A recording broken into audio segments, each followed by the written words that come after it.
what type of methodologies or what type of strategies did you use in the TOEFL classroom to help students get high scores on either the speaking section or all sections?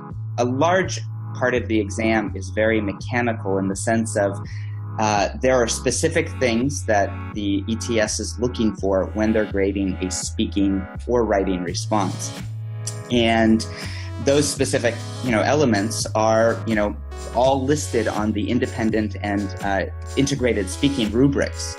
And so I always tell students, if they're trying to get a good score on the speaking section of the exam or the writing section, that they should become very, very familiar with the rubrics, which are available for free online on a bunch of different sites, including the ETS's site.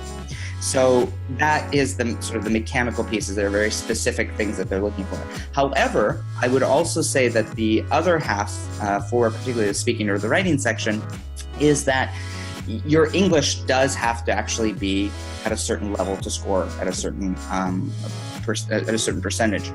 And often students think that they can be very that they can study and crack the exam just by knowing how to answer the questions. That's actually false, because students actually have to be able to, produce English pretty well in terms of a lot of factors, grammar, in the writing section, read spelling as well, syntax, the way you put sentences together. There's a lot of elements there that are really, really important to actual language production, and it's not just something that you can crack based on memorizing, responses that you've heard before, particularly for the independent section of the exam, I would say.